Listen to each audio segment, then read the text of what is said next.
Welcome into the Michigan State Hockey Hub podcast as we have a guest this week. Last week, we had somebody from the new coaching staff. This week, we go with a former player, John Lethemon, who was a goalie at Michigan State from 2016 to 2020. John, how are you doing? I'm doing great, Clay. Appreciate you having me on.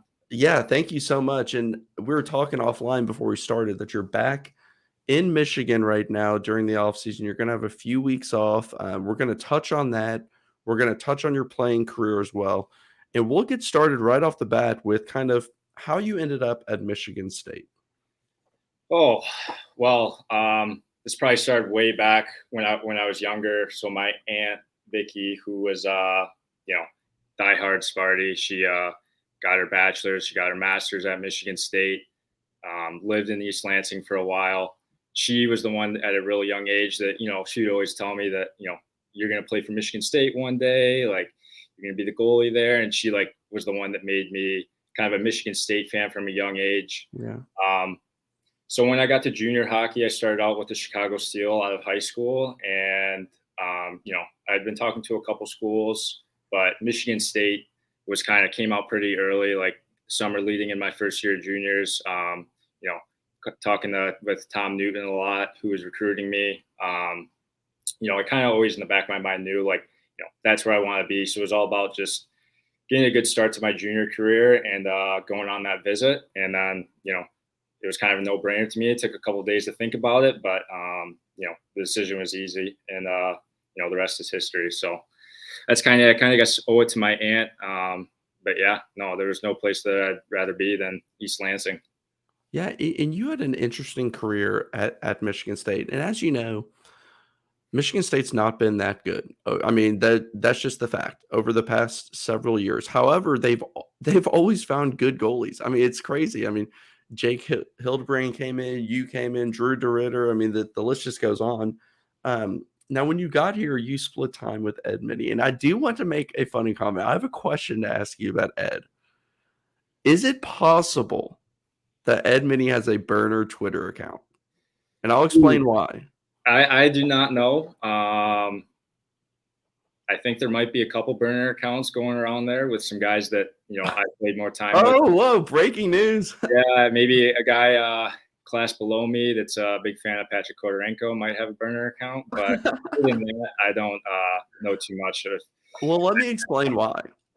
There are at least one, maybe up to 3 accounts.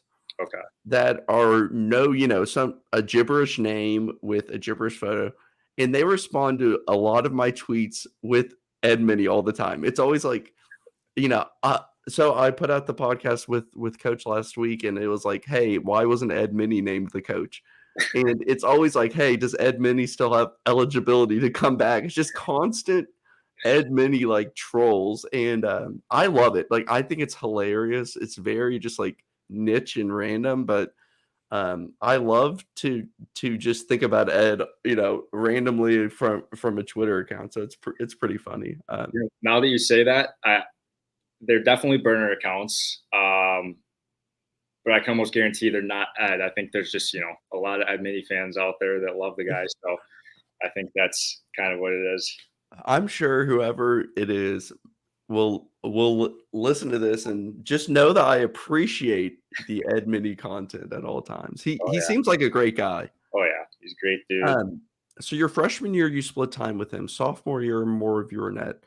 Moved to junior year, it was mostly you and Drew DeRitter, who's also a fantastic goalie. Those of you who have not been keeping up with the offseason as much, he has transferred, taken his last year to go to North Dakota, just a premier program in college hockey. But your senior year, you really blossomed. And I just remember watching that year, and you were stealing games left and right. And just so many times playing at a level that, you were always a good goalie, but you took your game to a noticeably new level your senior year. Your stats, 935 save percentage, 5 shutouts, 213 goals against. What was it that the senior year, did something click, or what was it that I guess led to your success? I think it was kind of something that kind of just accumulated over time. my freshman year coming in. First off, I came from Michigan high school hockey to junior hockey, and that was a big jump for me, a big reality check. Just how you have to, handle yourself day to day, training, nutrition, things like that. And then when I got to college, it was another step up even more. So there was definitely an adjustment period. And then, I figured some things out. And then going into my sophomore year, got in a pretty good shape, was feeling pretty confident and was able to get the ball and run with it. Junior year, had surgery late in the summer that kind of set me back maybe a little bit. Wasn't able to train as hard off the ice and on the ice. And obviously Drew came in there. He's really, really good goalie, a really, highly touted young prospect coming out of the development program. So, he pushed me a ton, and, it was pretty, knew he was me getting a good shot at, taking the job. We split time, like you said. And then that senior year, that summer going into that senior year, I really thought long and hard about, this is it. If I want to keep playing, I haven't once up until that point pictured my life without hockey. I was like, if I want to pursue a pro career, it's time to raise the bar even more. I switched up my off ice training. I started going to a new gym, which helped me a ton to get a lot stronger and just learn a lot about, taking care of yourself, soft tissue work, mobility, things that helped me on the ice. I worked a ton with my goalie coach that I work with back home over the summers, Rob Liddell. He's a good friend of mine, and he's gotten me to help elevate my game. And then just the daily habits, coming to the rink, trying to prepare yourself like how a pro would. Getting there early, having a good warm up, goalie session with Coach Exter every day before practice, all that stuff, having the right mindset that I'm going to go in here and get better every day. I'm not going to waste any days, try and just get a little bit better. And over time, I think those things just added up. And then you see yourself, 2-3 years down the road where you're kind of more in a better position of where you want to be. And I think that's kind of what happened there. We also had a much older team that was senior and junior class driven team, I'd say, that year. So, we knew how to play. We knew how to win those, closer games for the majority of the year. I thought we did a really good job with that. Obviously, we kind of ran out of steam towards the end there, but, the team in front of me was a lot better that year, and they did a really good job of, making me, I knew what I had to do. It was clear, just make the first save. They're going to take care of the rest kind of thing. They played really good systematically in front of me. So, I think part of it was obviously me off the ice, on the ice, getting better, just having that mindset to get a little bit better each day. But another big part of it too was the team in front of me. Yeah, and you had 5 shutouts. Can you name any of them off the top of your head? The teams. I know two. There's one that sticks out. I know 2 of them for sure against Wisco. Yep. I think I had 9 in my career, and 4 were against Wisconsin. For whatever reason, I just loved playing them, even though they had they were good. Keandre Miller, watching him in the playoffs, all these guys that are studs. Playing in NHL, AHL.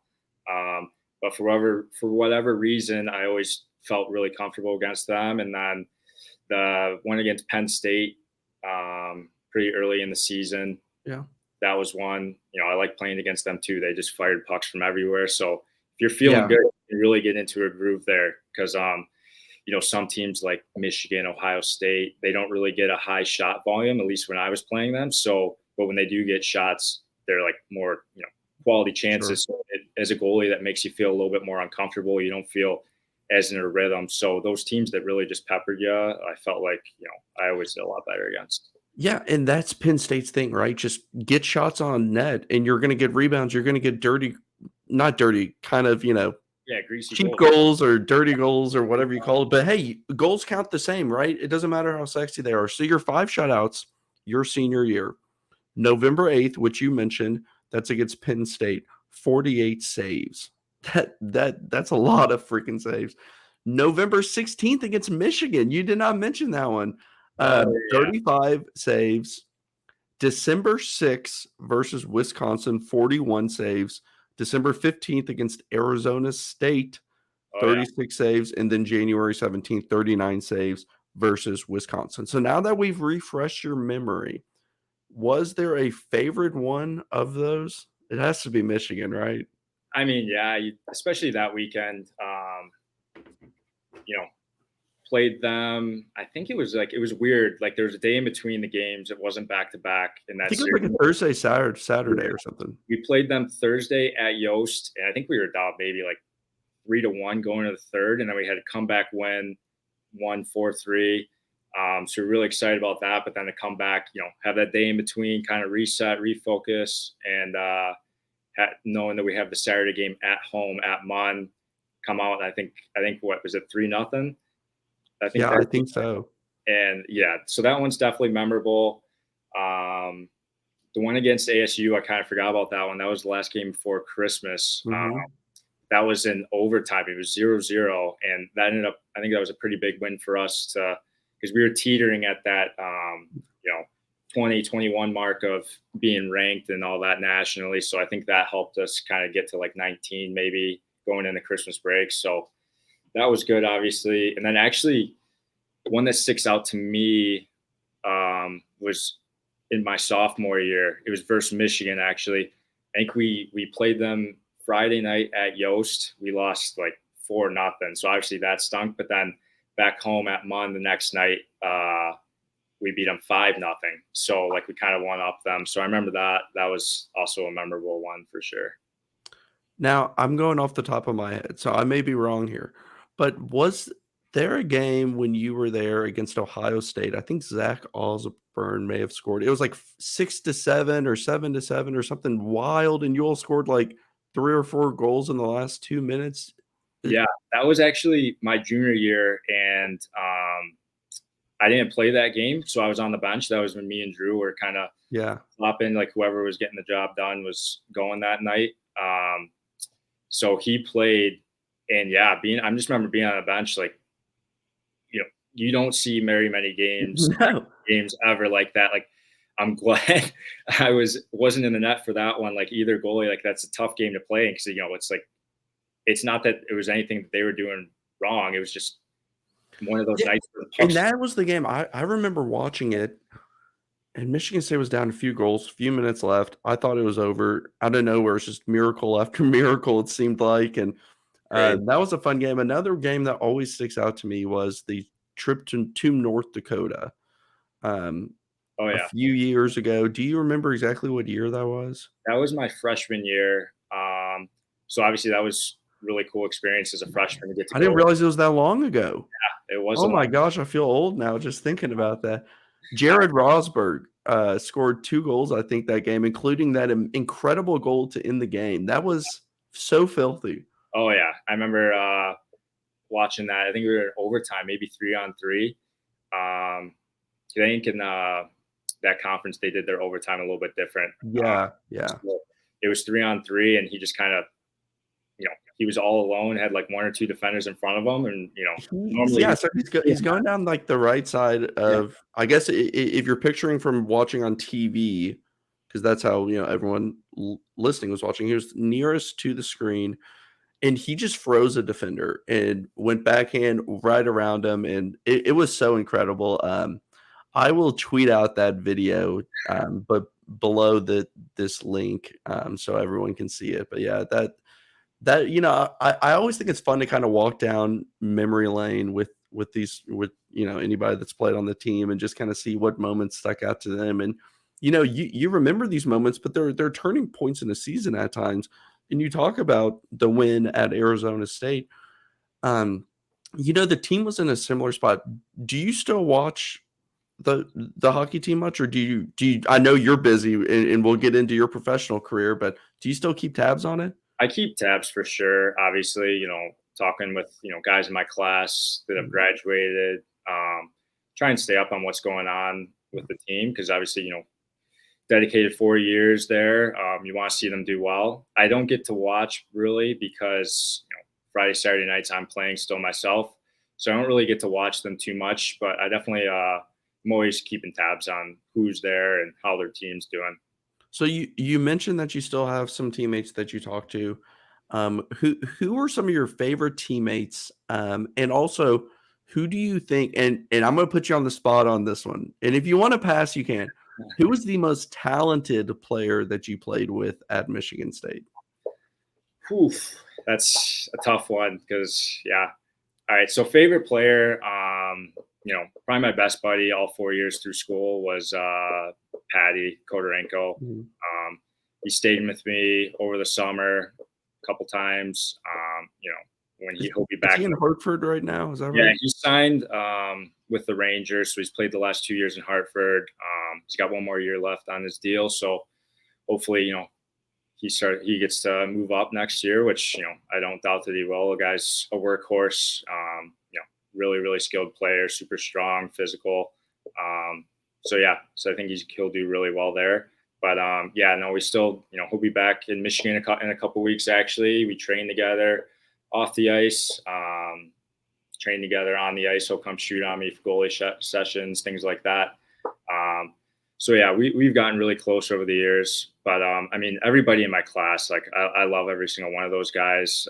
Damian Check, Spencer Wright, Scarcella, Sam Saliba. You got Bootsy still playing. Played against him earlier in the year, so that was fun to see him.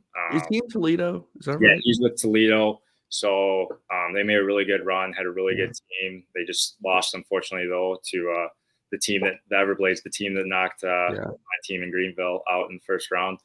But Logan Lambden, and then a couple guys that left early, Mitch Elliott, Taro Hiroshi, like they're all really great dudes. And, Logan Lambden was tearing it up yeah, at in Kalamazoo, and he always had the skill. There was never a doubt with that, and you saw it in flashes. I mean, I don't want this to come off in any negative way, but sometimes you get put in a different situation with maybe players who are either more experienced or more talented, like he did at Kalamazoo, and it just creates more opportunities. I was so happy to just see him play really well. And former Spartan Tanner Sorensen was on that team as well, which is pretty cool. And I know Kalamazoo always has a few former Spartans on the team, it seems like. yeah, them being in Michigan, Brendan Sanford in the class above me played a Mhm. little bit, and he played his pro career in Kalamazoo. Hildy played in Kalamazoo as well. So yeah, but no, definitely, you see it all the time at every level, like especially in the NHL with trades and all that. A guy who he was just a average player, gets in a new situation, and all of a sudden, he's first line, whatever, like just doing really well. So I think for Logan, that's a lot of the case because I always thought he had one of the best shots. Like he's super fast, strong, can play physical. So I think in a little bit of a different setting and opportunity, he's just taking the ball and run with it and really been succeeding out there. So I'm happy for him for sure. Yeah. Now, as you know, Michigan State is going through a coaching transition. Um, Coach Danton Cole was just dismissed. Adam Nightingale's the new head coach. During your freshman year, the team went through a coaching transition. So Tom Anastas was part of I guess he was the head coach when you were being recruited and brought into Michigan State. Can you just kind of tell us what it's like to go through a coaching transition at the college level? What it entails, like what changes are made day to day, and just kind of your experience with the coaching transition from Tom Anastas to Danton Cole. Um, well, I'll back it up. I've been through three. At that point, that was my third coaching change I've been through. Once in high school, once in juniors, and then in college, and they all seemed to before that, all really work out, and I enjoyed it, and it benefited me. And I thought that was the same thing. I think with a coaching change, coming back, like obviously you're not their guy. Like I wasn't then Coach Cole's recruit. So that's one thing in college I think you have to worry about. But if anything, it makes you a little more urgent and motivates you to, make sure you show up in shape, make sure you're really taking care of yourselves, um, you know, make sure you're performing, just doing the right things. So I think that's always a little bit more amplified when you go through a coaching change, which can be a good thing. I thought that it was a really good thing for me because when I went home after my freshman year, I obviously knew at that point the coaching change, and I knew things, had to make sure I was prepared for it. So that was a little bit of motivation for me going into that summer. Um, and we still had day to day things. I think that they don't come in right away and try and just change everything, because then Yeah.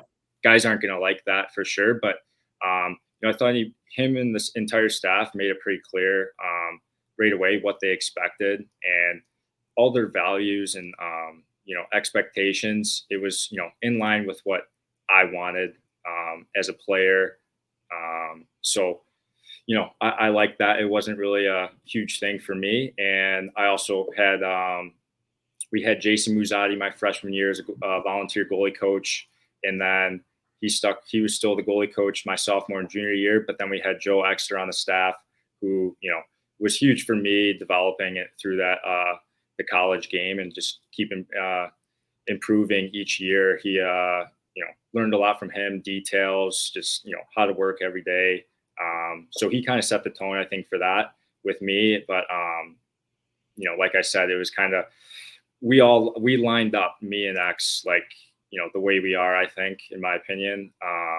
So we got along really good, and I think we both benefited from each other. Yeah, I know it's hard, and I think that the transfer portal has led a lot of fans to believe new coaching change, no one wants to play here anymore. Like everyone's going to transfer, and that's not always the case. And like you said, sometimes you want a new voice in the room. Sometimes you want a new opportunity, a fresh start. It's not always all because I was recruited by this coach means I don't want to play for another coach. And um, it it's one of those things with Danton Cole specifically. He no matter what you want to say about the on ice production, his coaching, all of that aside, like everyone can have their opinions on that, whatever. He has put a stamp on this program with what he has brought to Munn, the renovations, um, building the program back up, and there's nothing that can be taken away from that. And Danton Cole was a big part of this program, regardless of his record or on ice production. But moving on to your professional career. So first off, I I need you to walk me through this. So you go to college for 4 years, and when I say you, I really just mean any hockey player. Right after the season ends, late in your senior semester, players leave for professional careers, like, right away. Have you already graduated at that point? Have you done, like, summer work so that you graduate early and you're only taking a class or 2, or do you really just, like, leave school right then and go play, pro hockey? It's different for everybody depending on how far they were looking ahead and planning for it. Also depending on majors, because some classes aren't available online. Luckily for me, that summer we always took on our summer classes because we were up on campus for the summer semester, July to the start of school. So we had a couple extra credits built up. But that summer, going into my senior year, I took, I think, 2 extra classes. So that way, my spring semester that year, all I had left was 2 classes. I think like 6 credits, and I took 2 online classes so that I knew that when the season ended, I could potentially go somewhere to play. So I was all ready to go for that. But then obviously, that year, that spring, was when all the COVID Yeah. stuff happened. So I didn't end up going anywhere. I just stayed the rest of the spring in East Lansing and just kind of, getting through those times and figuring out what was next. So, how does this work? Your season ends. How soon after are teams calling? How soon after are you under contract and on the ice with a professional team? Um, it depends on, the player. Obviously, you have advisors at the time, but now it's, you call it an agent once you turn pro. They're in contact with teams throughout the year, trying to push their clients, whatever. If there's teams interested in them, they're in contact with them. So your agent, ideally, if you're a player that's going to be signing with a NHL team right out of college, like, is going to have something for you ready to go most of the time. For me, it was a little different with COVID happening. There was a couple teams that was I talked to throughout the year and just didn't have you know enough knowledge about pro hockey and necessarily the representation at the time to I would have done things a little bit differently if I could have gone back at it, but you know COVID and all that, like it was crazy. Things Yeah. were moving really slow. There was so much uncertainty. But knowing where I am now and how I feel about myself as a goaltender, as a person, I think everything happens for a reason. Yeah. So I'm happy where I'm at, and I think it was the right thing for me long term. So you ended up in the ECHL initially, Mhm. and you've played in the AHL as well. Could you kind of first off just kind of tell us the difference in terms of competition between college and ECHL, and then the jump from ECHL to AHL? Um, in the ECHL from college, like it's a little different, especially coming from Michigan State. We were a pretty systematic team. Had a lot of structure. In the ECHL, it's a little bit more less systems, more run and gun. Teams coming at you in waves, odd man rushes, a little, lots of blown coverage kind of thing. For the most part, there's a lot of guys going in and out of those lineups, a lot of shuffling of players, so Yeah. a lot of movement throughout the year. So you don't necessarily have the same lineup as like you do in college, like 28, 26, whatever guys in the room. That's it for the year. Nobody's really coming in and out. Very rarely. In the ECHL, there might be probably played with over 50 guys my first year pro in Greenville. So there's a lot of different shuffling from that aspect. For the level, it's a little step up. Guys are stronger, a little bit older, more mature. Just smarter with the puck. When they get in the ECHL, when they get the puck on their stick in a grade A, they're gonna pick their spots. So yeah, and as a goalie, it's an adjustment with less defense, more odd man rushes, like I was talking about. It's a little bit more have to rely on instincts and Yeah. reading the game. It's not as structured, which was good for me, I think, to go through that and learn that and prepare me for the AHL level. Were you called up to the AHL your first year, but not entered into a game? Yeah, Is I that was called up. So I signed with Greenville in like November. We started playing in December, and then the AHL and NHL started up in January, and that's when I signed with Ontario Reign. And I got Wh called up later that year from them. so sorry to interrupt. Ontario is affiliated with the Kings, is that correct? Yeah, so it's the LA Kings, then Ontario Reign is their American League affiliate, and then they ECHL affiliate for them is Greenville. Okay. So yeah, so that's how that works. And then was signed with the Reign. They had me assigned to Greenville in the ECHL. I did get called up once that year for a couple weeks, but I did not play. Went back to Greenville and unfortunately got to play a lot, go on a run there. And then I re-signed with them this past last summer, and then played most of the year in Greenville and did get a call up and got to play 2 games this past year. So, in 2 games, you had a .931 save percentage. That seems pretty good for your first 2 games in the AHL. What so I'm looking at the stats right now, and I remember following you this year in the ECHL as well, and it looks like, and correct me if I'm wrong, I'm just following box scores really. Do they just have goalies just like rotating in the ECHL? It seems like there's a lot more goalies um like getting playing time.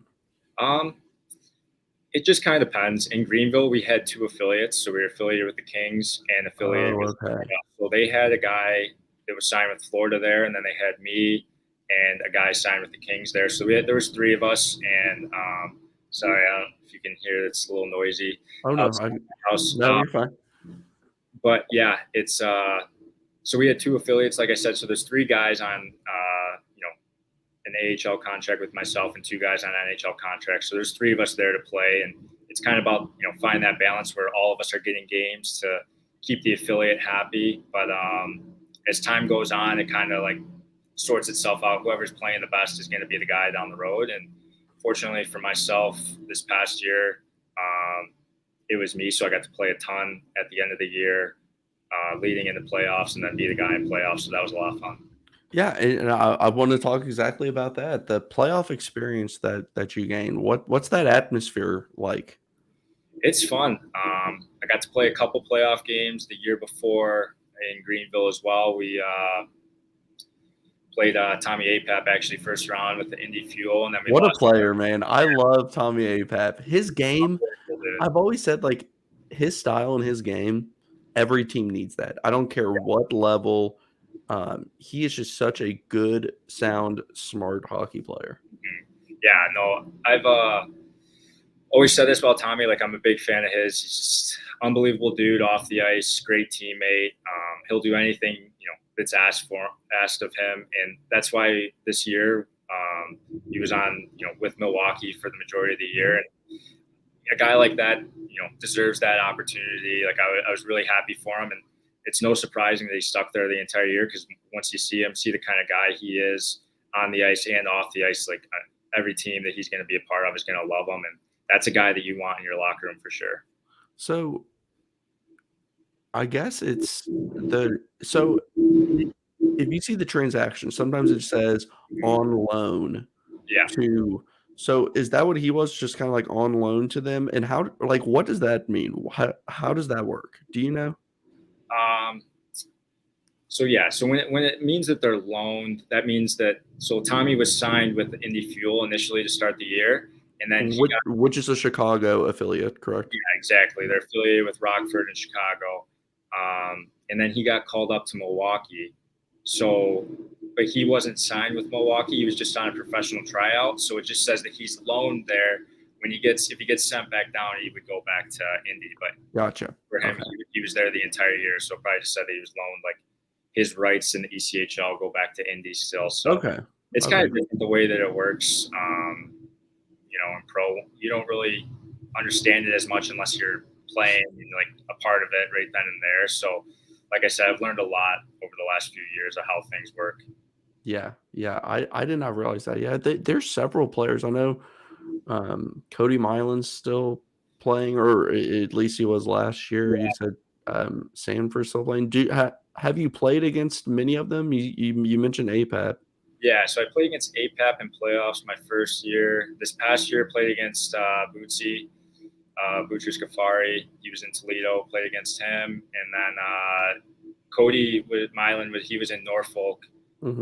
this year, which is in the same division as Greenville. So I got to play against him quite a few times. So it's always fun playing against old teammates like that. Like Yeah. to see them, if they come into town, they're staying for a few days, get to grab lunch or whatever with them Yeah. before the games, and then talk to them after.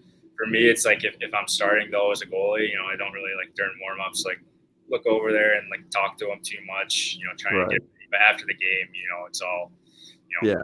friends again. So Did any of them score on you? no, I don't think. Okay, good, good, good. I So remember Bootsy got a good chance on me, I think, in one of the games when we were playing Toledo. And after I covered the puck, he came up to me. He's like, "Oh, come on, like, I can't let me have that one." Yeah, no, Did it's all fun though. Yeah, yeah, no, that sounds awesome. So right now you're in your off season. Kind of walk us through what an off season is like for you. Are you training every day? What type of training? Are you going on any vacations yet? I know you mentioned before we started recording that you're taking a little bit of time off the ice. You kind of have to at some point. Yeah, exactly. Yeah, so like you said, I'm back home now. This is my second week training off the ice. There's a gym, like the gym that I go to, just started back up there. And then I haven't touched the ice in probably a month now. So it was a really long season for me, playing a lot, throw in travel, getting called up, traveling across the country. It kind of wears on you a little bit. So I think it was big for me to take some time away from the game right now and just to recharge the batteries. And then in another week or so, start getting back after it on the ice. Will you be with the same team that this upcoming year? I'm not sure. Just kind of letting that kind of sort itself Yeah. out. I have to re-sign. I'm going to be a free agent in July. I think everything was really positive with them after the year through meetings, but right now I'm kind of just I'm pretty, just being confident in myself of the year that I had that, I'll have another contract, Yeah, something, a little bit better and a good opportunity for myself this summer, and just kind of let my agent take care of that and just for try not to sure. call it. Well, a couple of quick questions before we I guess it's already been 35 minutes. I didn't realize it's been that long. So yeah, we'll blow through these. Okay. Favorite place to eat at Michigan State? Oh, that's a tough one. You got to Okay, a few then. You don't have to probably pick gotta one. go with crunchies. Let's just Yes, get a yes, good meal in there, maybe a little karaoke. It's just a good spot. So yeah. that's a fun For place. every time I'm up there, I have to go there. Yeah. Your favorite hockey moment or memory at Michigan State? Um, Hockey moment. That's a tough one. I mean, obviously those shutouts against Michigan. Anytime we played Michigan and beat them, I think I remember maybe favorite hockey was that senior year when that first half of the year we were putting together some weekends, winning a lot of games. So we swept Michigan, and then the next weekend we played Notre Dame. I think we lost in a shootout the first game, so technically tied them. And then the next night we kind of a comeback win. So that was really a lot of fun. It was actually Dad's night that night, so having all everybody's dad. Was that at Notre Dame? No, that was back in, I think it was end of November, so it was at Mon. Okay. So yeah, but that was just a lot of fun. And then away from hockey, probably football Saturdays, Oh yeah, super fun. Just being with the guys, tailgating, kind of all that. That month of September, end of August, leading up before the season starts, was probably my favorite time to be on campus. yeah, yeah. And it's so beautiful that time of the year too. Favorite road rink that you played at in college? I think Penn State. I love playing there. I thought the atmosphere was really cool. They got the big roar zone, I think they called it, right behind the Yeah, away team's net. So that was always fun. yeah. Okay, so I know that this has been a thing in the past. I don't know if it's still a thing, but the Goofus Award was always a thing at some point in time. Was that an Anastas thing, or was It was was that a Coach Cole thing too? this award my freshman year. So I don't know who started it, I but it was think that was a Tom Anastas thing. okay. But I was going to ask you, who would you pick if for the Goofus Award from your 4 years at Michigan State? I thought my senior year it should have been a co awarded to Damian Check and Anthony Scarcella. Maybe you could have even done a trio award, throw in Jake Smith in there. But Oh yeah, yeah, I think the three of them, I voted. I know I put at least two names down when I voted that year. So they think they gave it to Scars, but yeah. I think they did as well because that was the first name that came to mind when I was thinking about this. So I must have seen that somewhere. But well, but John, all thank you so much. Scars. Yeah, thank thank you so much for your time today, and I'm very grateful to have you on here to talk about your time in your professional career, and I know that we will all be cheering for you this upcoming season. No, I appreciate it. It was fun to come on here and chat it up a little bit and reminisce on Yeah. Michigan State Day. So I appreciate you and everything that you do for MSU hockey. No, thanks. All right. Well, that's gonna be it for the Michigan State Hockey Hub podcast. Go green.